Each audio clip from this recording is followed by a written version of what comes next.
Hello, welcome to the Literacy Sphere. I am Oleanda Yuba.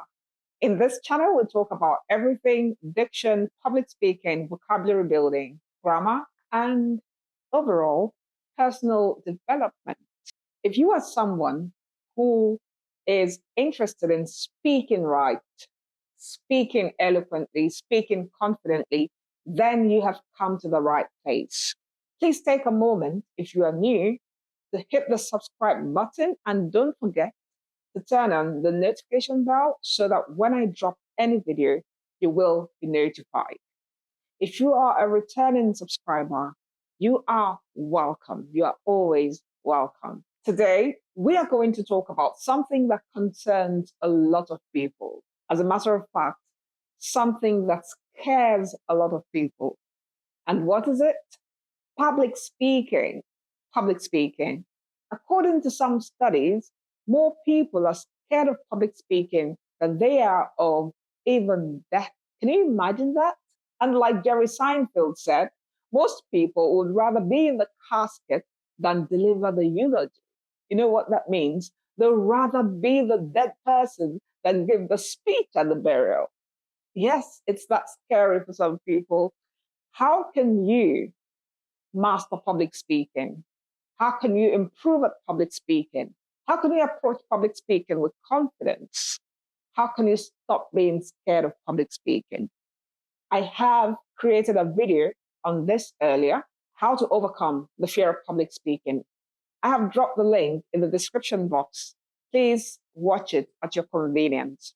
Today, I will share with you 5 public speaking tips, 5 tips that can help you succeed in public speaking, whether it's a presentation at work or in the course of your business, or it's a business pitch, whatever type of public speaking you're engaging in, these 5 tips can help you greatly. If you are ready, then we can dive right in. Let's go.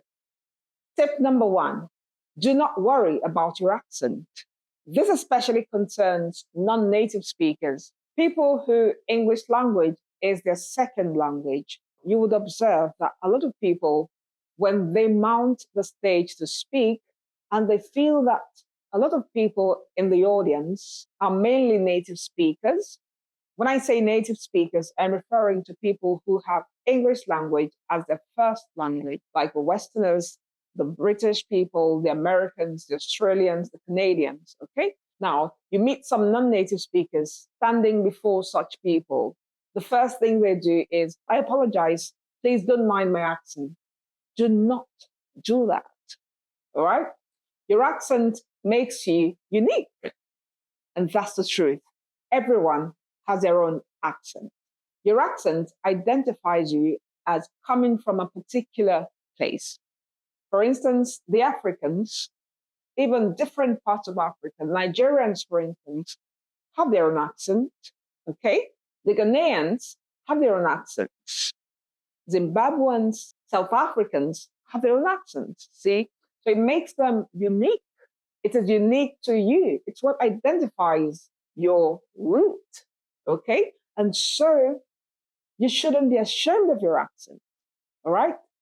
You may be saying in your mind, oh, but Coach Oleanda, I thought you were an advocate for right intonation, correct speaking, and all of that. Yes, I advocate speaking right. However, I do not advocate acquiring an accent. Did you get that? If you are not born in the UK, for instance, it's difficult for you to have the British accent. Even in the UK, there are various accents. We have the Cockney, the one spoken by Adele and some other people, as a Cockney. And the ones who speak the standard Southern English might not even understand the Cockney accent, see? And so everybody, different people have their own accent. What we are particular about is your clarity. So instead of focusing on your accent and apologizing for your accent, you should rather focus on improving your pronunciation. Did you get it? There are 2 different things, working on your pronunciation and trying to adopt an accent. I am not trying to adopt any accent. I'm rather trying or working on improving my pronunciation. Okay? And while working on your pronunciation, you can as well work on your intonation. I have dropped a video on how to improve your pronunciation through the sounds of the English language in the description. I've equally dropped how to improve your intonation. There's a video on that as well in the description. Please do watch them at your convenience and see how you can improve your clarity through pronunciation. All right? I hope you've got that. One more thing that can help you pronounce your words better is to slow down while speaking. Strive to speak slowly and clearly. All right? Endeavor to pronounce the words correctly and clearly. That way, you'll be able to pass your message. It will be clear and understandable to your listeners. As a speaker, what should matter to you the most is your audience decoding your message. If you are speaking and you have a very rich content, but your audience are not able to grasp fully what you are saying, then you have failed as a speaker. What can help you succeed as a speaker is to work on clarity. And improving your pronunciation can help you achieve that. Okay? So, like I mentioned earlier, mastering the sounds of the English language is key. Check the link in the description for a video on the sounds of the English language. Let's move on to point 2. Tips that can help you succeed as a public speaker. Number 2, do not memorize your speech. Do not memorize your speech. Rather, you should prepare a topic outline. A topic outline. This is a note that contains the main points of your speech. They are also called speaker points or cue cards, whatever you choose to call them. Have your topics, have your main points written down instead of scripting the whole speech. Have your main points written down on a note or have some little cards where you've noted down the main points. With this, you'll be able to speak naturally and you'll be able to connect better with your audience. These tiny bullet points help you to keep on track, okay? They serve as reminders to you.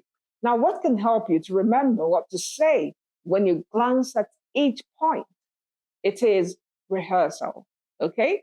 Rehearse multiple times using your cue card or your topic outline.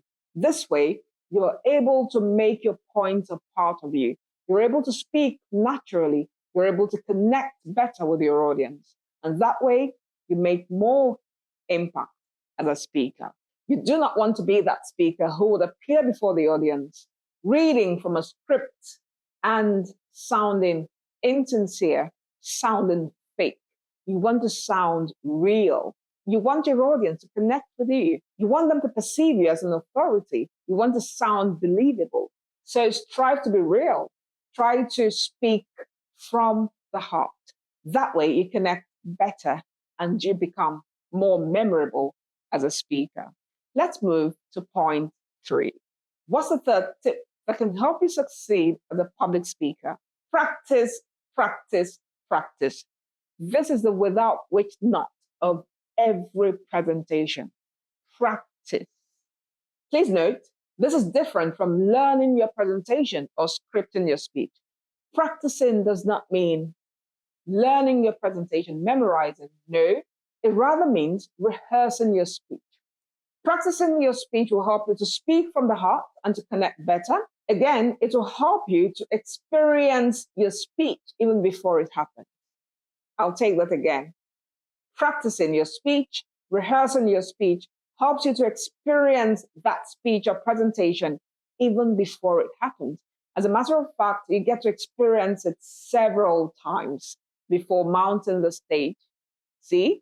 So practice, practice, practice. I want to mention to you that there is no such thing as too much rehearsal. So if you choose to dedicate 100 hours to preparing your speech, that is fine, okay? Endeavor to devote time to preparation, to rehearsal, to practice. That way, You'll be like a soldier who's armed and ready, prepared for battle, who walks to the battle with confidence and courage. Let's move on to tip number 4. Employ appropriate pausing. I take it again. Employ appropriate pausing. Please reject the tendency to keep on speaking. That's a pitfall that a lot of people fall into. Reject the tendency to keep on speaking. A lot of people believe that they have to keep speaking. Oh, yes, they know that fluency is the ability to keep on speaking without stopping. And so they want to speak and speak and speak and speak. No, you are human, all right? You can catch your breath. There's nothing wrong with that. What happens when you want to keep on speaking? Sometimes you might begin to babble. You might begin to say some irrelevant things. Again, you might begin to use filler words. This one is quite common. When people want to keep on speaking, you see at the point where they're not able to recall what to say, they begin to use filler words. You hear a lot of, you hear a lot of all of those filler words, you hear them a lot. When you listen to some people speaking, you might be able to count over 100 filler words. Why does it happen? It happens because such people believe that they should keep on speaking. And so when they cannot find what to fill in those gaps with, they use fillers. And filler words are a big distraction to your listeners. One more thing they do to you as a speaker is that they dampen your credibility. When you use filler words, you come across as insecure and unprepared. All right. So now, rather than striving to continue speaking without stopping, employ appropriate pausing. Pause with purpose. The truth is that it might take some people some seconds to understand what you said. And so when you pause, you help them to assimilate what you have said.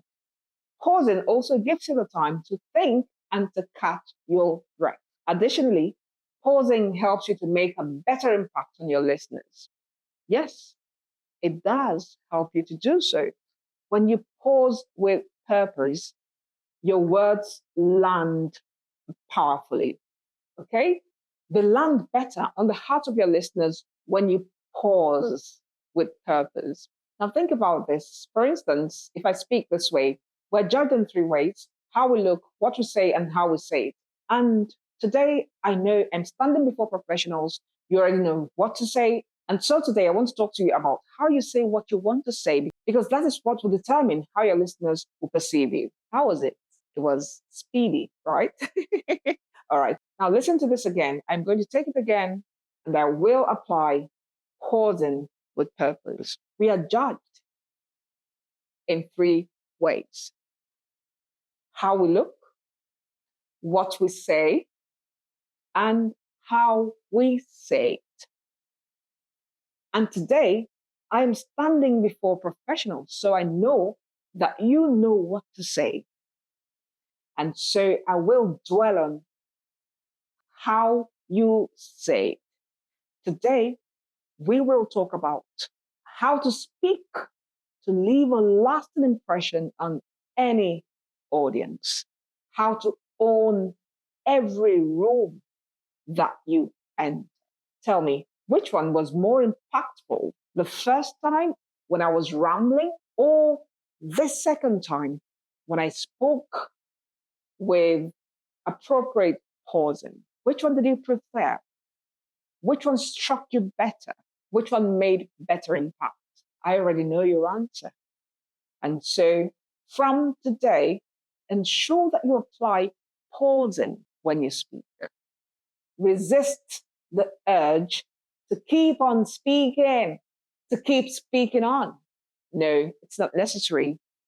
Pausing gives you power. It helps you sound like an authority when you speak. Experienced speakers know how to use pauses to get to the heart of their listeners and instill respect in their listeners. Let's take the last tip. Tip number 5, master appropriate body language. This involves your posture, facial expressions, gestures, and whatnot. Consider this. If you are at a seminar and you have a speaker speaking this way, today we are going to talk about the benefits of sleep. Yes, sleep. Sleep is quite crucial because it's good for overall well-being. And yes, to everyone, including adults, children, and how is it? How would you perceive that speaker? How would you perceive that speaker? As unprepared, insecure, shy, name it. How seriously would you take that speaker? I, for one, wouldn't take that speaker seriously. Yes, this goes to tell us that body language is quite crucial. Appropriate body language. You must master appropriate body language while speaking. Good posture and gestures make you appear quite confident. Avoid gestures that give you away as insecure. For instance, touching your face, touching your neck, touching your nose, other parts of your body. Some people, you see them put their hands behind their back, some put in the pockets, some fold their hands. So those gestures, they give you away as unconfident. The last thing you want to do is to make your listeners or your audience perceive you as incompetent.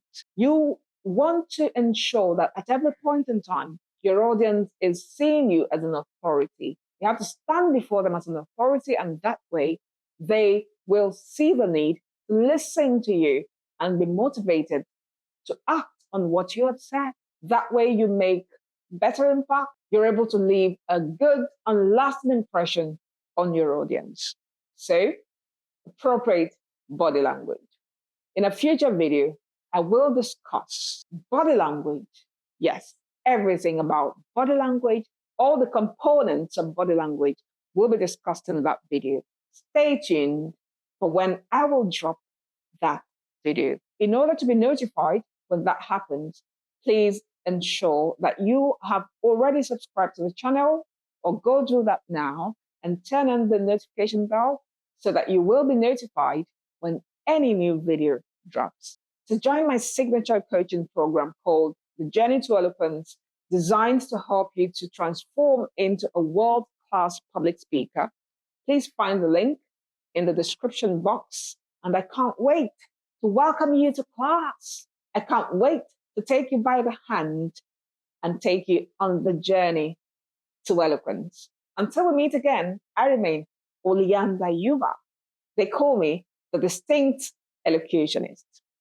Bye for now.